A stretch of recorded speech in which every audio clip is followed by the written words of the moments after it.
Nós estamos falando para os irmãos e irmãs do calendário litúrgico reformado. Eu sou o reverendo Sim, reverendo Andrés Ayala, também está com... Nós tivemos a ideia de gravar uns mini colóquios que nós estamos começando, bem experimental para vocês. E hoje nós vamos falar nesse vídeo com o que é liturgia. O Andrés vai falar. E em seguida nós teremos partes do culto reformado, que eu vou falar também para vocês. Depois nós vamos poder debater o culto. Nós também estamos com ideia de fazer dessa série uma divulgação regular, né? Vamos tentar fazer isso uma vez por mês, né, Andrés? Tentar esse esforço aí. Com a ajuda de Deus. Com a ajuda de Deus, né? Mas também sem essa pretensão inicial. Já temos sugerido, o reverendo Andrés sugeriu, que nós pudéssemos falar na próxima sobre símbolos e cores litúrgicas e um pouco da utilização do calendário, né? Então, sem muita enrolação, nós vamos partir, o reverendo Andrés vai falar para nós um pouco de o que é liturgia. É uma entrada, uma introdução bem básica, né? Porque as pessoas ainda têm medo dessa palavra, né? Tanto que tem lugar de ensino que evita utilizar a palavra, né, André? Isso mesmo. Muito obrigado, reverendo Sandro. Uma saudação para todas as irmãs, os irmãos que nos acompanham nesta tarde. Pois bem, a palavra liturgia, como bem dizia o reverendo Sandro, é uma palavra que já vem com um preconceito, identificada com certas ordens de culto muito rígidos. Pois bem, liturgia é uma palavra de origem grego que significa, basicamente, serviço ou ofício público, o que o povo reunido faz como atividade comunitária. Na Grécia Antiga, se utilizava para atividades políticas, atividades comunitárias. Não? Já foram as comunidades helênicas do Antigo Egito os que começaram a utilizar a palavra liturgia para identificar o serviço público religioso. Daí que uma definição muito ampla de liturgia é qualquer serviço ou ofício público da congregação em honor a Deus. Basicamente, isso é o que significa a etimologia da palavra. Agora bem, o que é liturgia? Liturgia é quando o povo reunido, como povo, como comunidade congregada, ao redor de uma confissão de fé, de uma fé comum, de uma esperança comum e de um amor unitivo, que louva, reconhece, adora e espera de Deus a bênção que só dele pode vir. A liturgia, como tal, então, pode ser dividida em dois tipos básicos. A liturgia sacramental, muito centralizada no rito, e hoje podemos ver em confissões como os católicos romanos, católicos ortodoxos, os luteranos, os anglicanos, e a liturgia da palavra. A liturgia da palavra vem mais da tradição das igrejas livres, porém, o seu maior representante é o povo de confissão reformada, onde a palavra centraliza a ordem do culto. Tem casos até extremos vistos da nossa ótica atual, não? Por exemplo, as primeiras liturgias do Zwinglio, na Suíça, eram uma recitação só de textos bíblicos. As primeiras liturgias calvinistas, por exemplo, tinham recitação de textos bíblicos, muito longos, por certo, até o cântico congregacional não se aceitava outra coisa que a metrificação dos salmos, porque no entendimento de Calvino não podia ter louvar a Deus sem palavras inspiradas pelo próprio Deus. Então, temos essas duas formas de centralizar a liturgia. A liturgia sacramental, que não necessariamente significa um entendimento ritualista, porém tem uma ordem mais centralizada no rito, nos símbolos, nas cores, e a liturgia da palavra, que põe na proclamação pública da palavra e dessa palavra como instrumento do Espírito Santo a centralidade. Esses são dois estilos de liturgia, e as duas são liturgia. Mas ainda tem uma distinção que é bem mais profunda e bem mais diferenciada do que é a liturgia, e disso eu queria fazer hoje o tópico central. Vamos chamá-la liturgia das obras e liturgia da graça. Liturgia do merecimento ou liturgia do recebimento.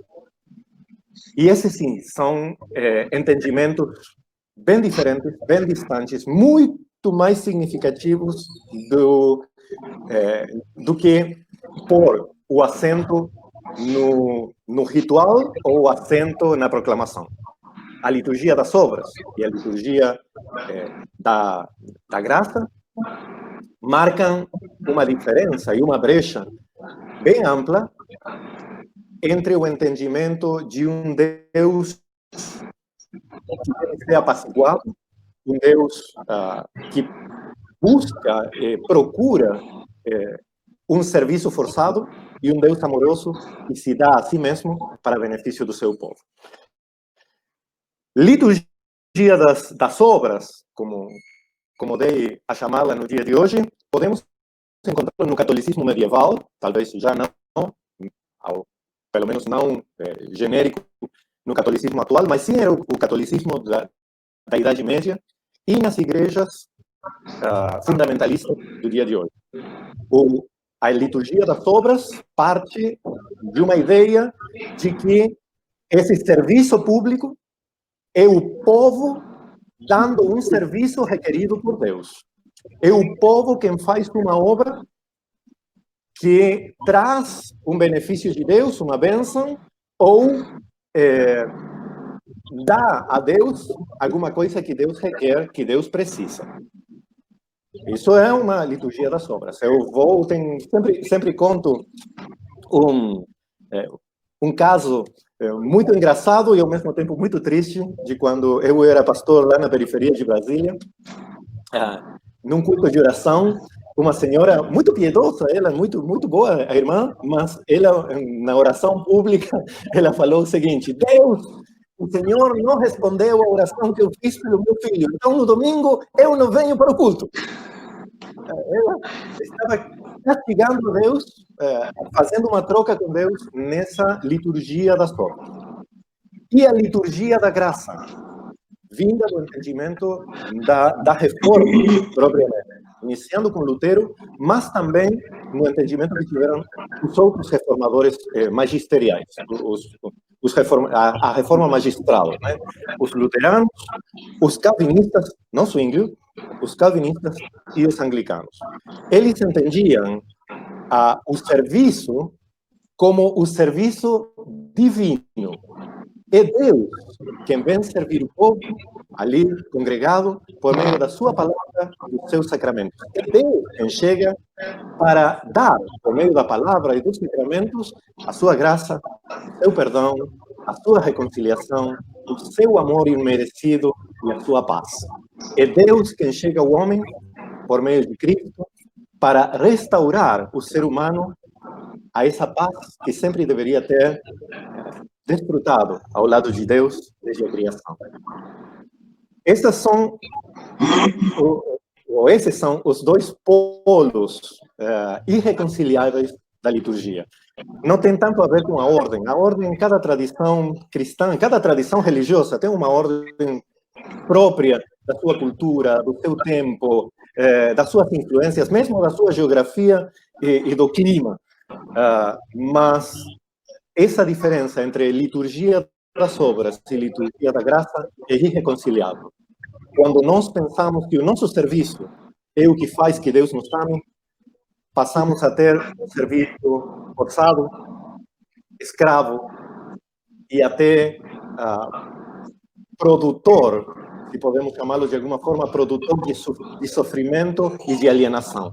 Enquanto que a liturgia da graça, o serviço feito por Deus para o povo que Ele ama, traz liberdade, traz irmandade, traz tolerância e traz o fruto do Espírito Santo, o qual pode ser resumido em amor. Deus, na sua palavra, inspirou o salmista, no Salmo 68, versículos 3 e 4, com essas palavras que são uma exortação à alegria e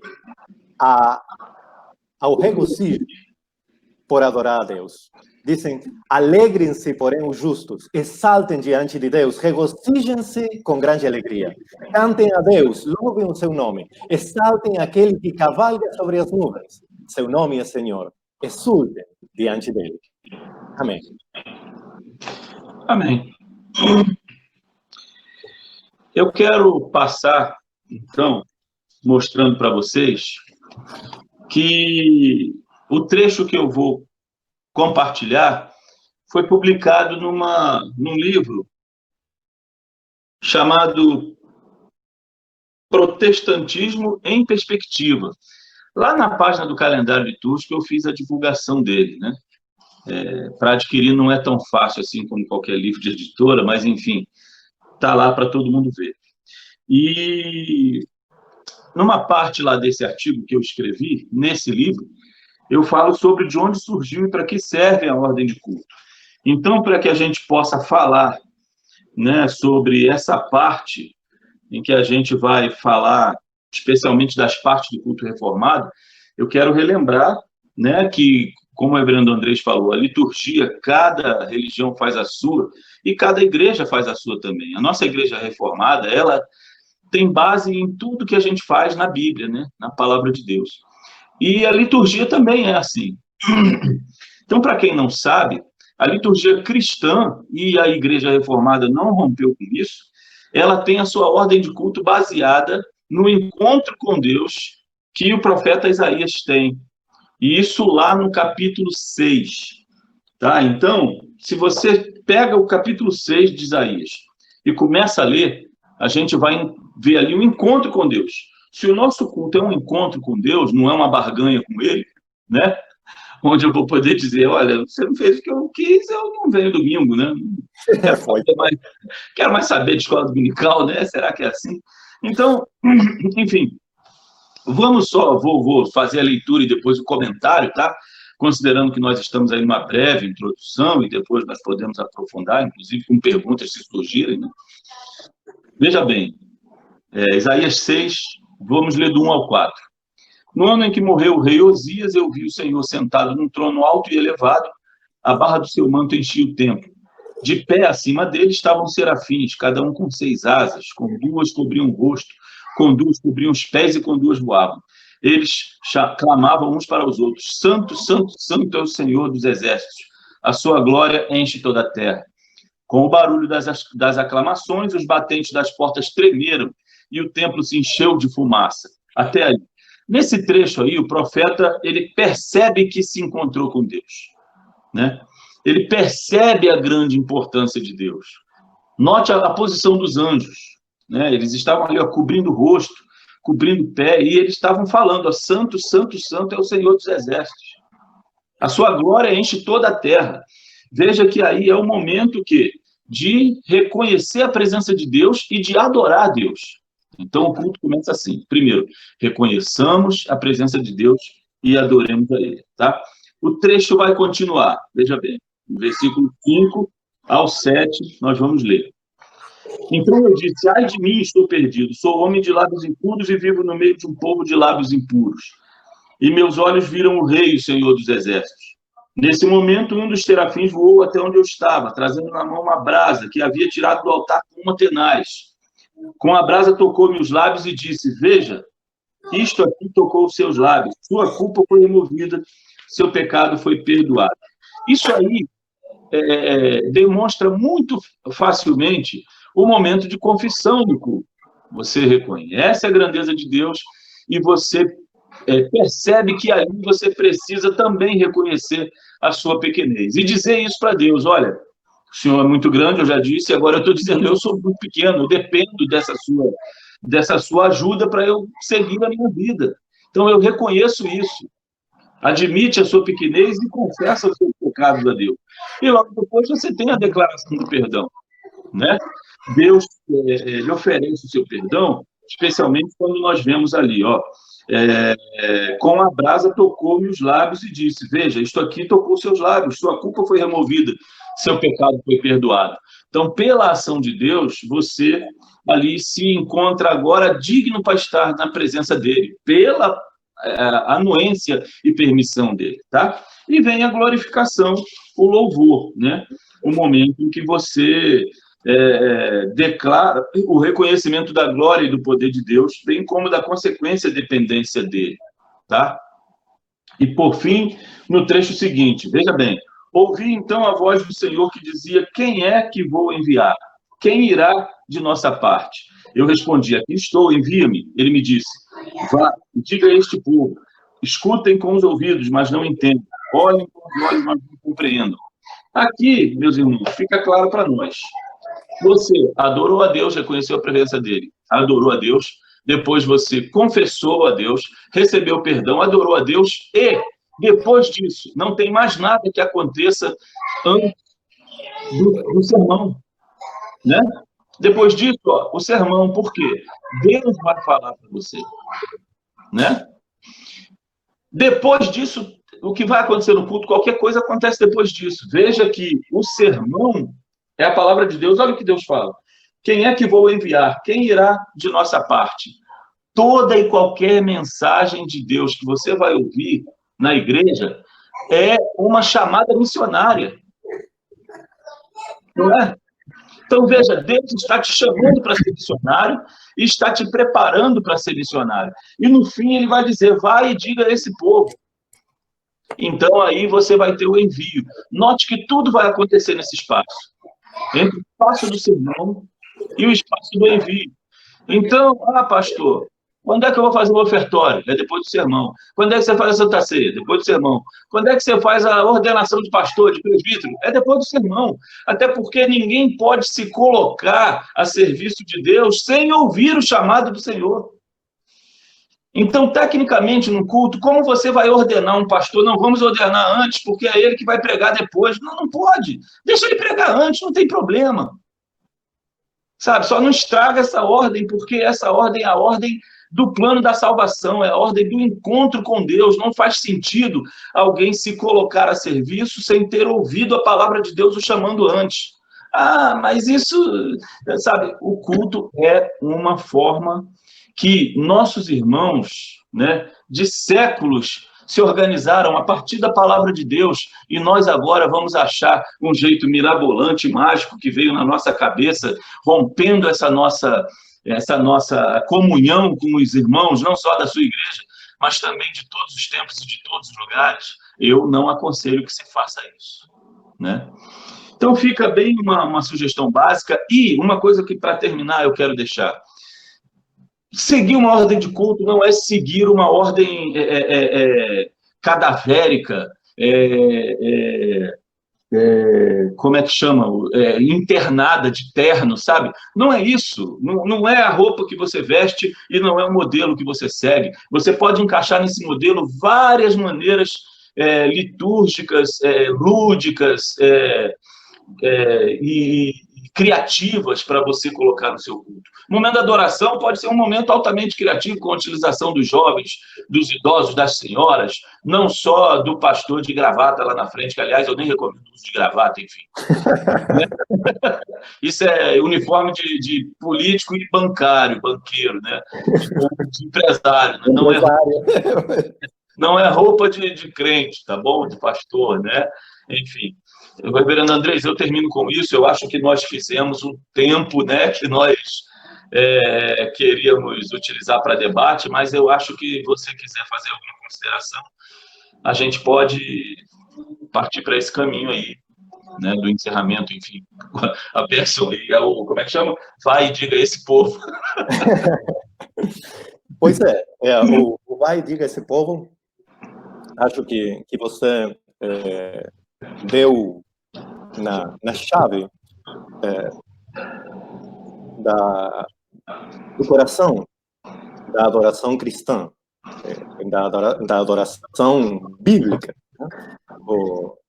Uma ordem dada com Deus que se faz visível ao profeta. Não é o profeta quem vê Deus, é Deus quem se mostra o profeta. E, partindo disso, vou utilizar um pouco com falta de humildade, mas também como ilustração, essa diferença que eu mesmo fiz há uns minutos sobre a liturgia das obras e a liturgia da graça. A liturgia da graça é Deus que chega e se mostra em toda a sua glória para transformar o profeta e todos nós em instrumentos da sua graça, do seu amor, do seu perdão, para anunciá-lo até os fins da terra. Acho eu, esse texto de Isaías não só é um modelo normativo, no bom sentido, um modelo normativo do que deveria ser o culto bíblico, mas também é uma amostra e uma ilustração do que Deus quer fazer por meio do serviço divino. É Ele se dar generosamente, livremente, graciosamente ao seu povo. Muito bem. É isso que eu queria lembrar, Andrés, até fazendo um link com o que você falou, né? Assim, cada religião tem a sua liturgia. A liturgia não é uma palavra reservada para o nosso culto cristão, né? Assim, e não adianta ficar com esse negócio de fugir, de que, como é que chama? Ritual. Não, gente, o cristianismo, ele tem também uma vertente religiosa. Nós somos religiosos, sim. Agora, se você vai relacionar que, não, tem fulano que é religioso, que é malvado, então eu não posso ser religioso, não tem nada a ver. Se fulano é um mau religioso, isso não quer dizer que você não pode ser religioso. Isso. Nós temos a nossa religião, e a nossa religião tem uma liturgia, tem um ritual, tem um rito a seguir. Você pode fazer vários encontros na sua igreja com outras, como é que chama? Outras induções, né? Por exemplo, vai ter lá o culto do chá da vovó, onde você vai juntar um monte de crochê e tudo. Não tem problema fazer isso. Fazer a reunião. Sabe, a Igreja Universal faz a reunião da terapia, do amor e da fé. Eu não acho isso errado. Eles não estão chamando de culto, sabe? Tudo bem. Então, o que eu falo aqui é para você reservar para o seu culto de domingo, que é aquele culto pedagógico, aquele culto que vai mostrar a história da fé cristã. É esse aqui, é esse modelo. Porque senão eu vou entrar numa igreja e vou ver, igual eu já vi uma vez, no culto do Dia das Mães, parecia um programa da Hebe Camargo. E não parecia, André, só no modelo. Era até na organização do altar. Tinha um sofá grande e um sofazinho. O pastor ficava sentado no sofazinho e algumas pessoas vinham, igual convidados, sentavam no sofazão e ele batiam aquele papo, mostrava lá no telão vários vídeos com as mães da igreja. Parecia uma adoração às mães. Jesus foi esquecido e não tinha uma organização de culto como a gente viu aqui, né? Então, era isso que eu queria lembrar, essa coisa da liturgia que você falou para várias, e essa é a cara para a nossa, especialmente para a nossa igreja reformada, presbiteriana e as outras reformadas no mundo por aí, né? Enfim, era isso. Mais alguma consideração? Eu acho que eu estou. Eu quero deixar um abraço para todo mundo, Andrés, deixar um abraço para você, estou com saudade de você. Um grande abraço, meu irmão, também com muita saudade de você, mesmo assim, à distância e por meio tecnológico, uma grande alegria ver teu rosto de novo. É uma alegria também para mim. E deixa um abraço para todo mundo, né? A gente vai tentar fazer aí no percurso de um mês, o próximo, que já ficou aí, o reverendo Andrés deu uma proposta para a sequência e eu achei legal, símbolos e cores litúrgicos e falar de calendário também. Né? Conforme eu falei, a gente tem a ideia de convidar outras pessoas e vamos ver como é que a gente vai fazer isso. Vamos ver também como é que vocês receberam isso. Dê aí, né, a notícia, né, André? A gente quer saber. Isso mesmo. Deu uma retroalimentação para a gente também saber corrigir, aprender. E se tiverem ideia também, a gente aceita. Isso sim. Um abraço, fiquem com Deus. Um grande abraço, fiquem com Deus. Tchau.